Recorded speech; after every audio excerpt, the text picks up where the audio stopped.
दो भाइयों का बंटवारा। एक शहर में एक सेठ रहता था।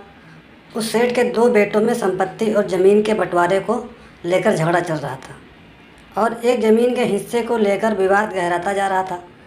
एक दिन दोनों भाई इस कदर लड़ रहे थे मानो किसी भी समय एक दूसरे को मारने को तैयार हों। सेठ ने जब उन्हें इस तरह देखा तो खूब ज़ोर से हंसा। अपने पिता को इस तरह हंसता देख दोनों भाई लड़ाई भूल गए और पिता से हंसने का कारण पूछा। पिता ने कहा, तुम ज़मीन के एक छोटे से टुकड़े के लिए इतना लड़ रहे हो, इसे मेरे पास रहने दो और मैं तुम्हें एक अनमोल खजाना दिखाऊंगा। लेकिन एक शर्त है, अगर तुम लड़ते रहे तो मैं तुम दोनों को खजाने तक नहीं ले जाऊंगा और हम मंजिल के पास पहुंचकर भी वापस आ जाएंगे। दोनों पुत्रों ने खजाने के लिए एक समझौता किया कि चाहे कुछ भी हो जाए वो युद्ध नहीं करेंगे और पिता के साथ यात्रा पर निकलेंगे। दोनों बेटे घर से निकलकर पिता के साथ बस में सवार हो गए। करीब 12 घंटे का सफ़र तय करके वह एक गांव पहुँचे। फिर सेठ एक बहुत बड़े भवन में ले गया जो चारों ओर से वीरान था।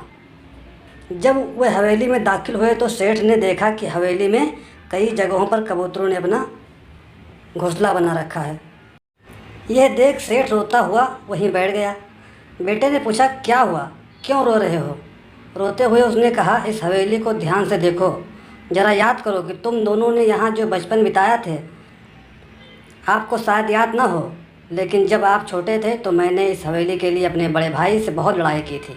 उस समय मैं जीता था, मुझे ये हवेली मिली थी, लेकिन मैंने अपने भाई को हमेशा के लिए खो दिया क्योंकि उसने मुझसे नाता तोड़ लिया और एक दूसरे देश में रहने के लिए चला गया।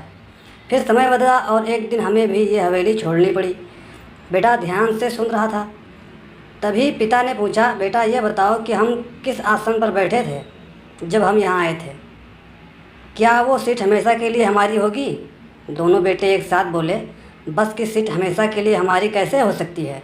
बस का सफ़र चलता रहता है और सीट पर यात्री बदलते रहते हैं।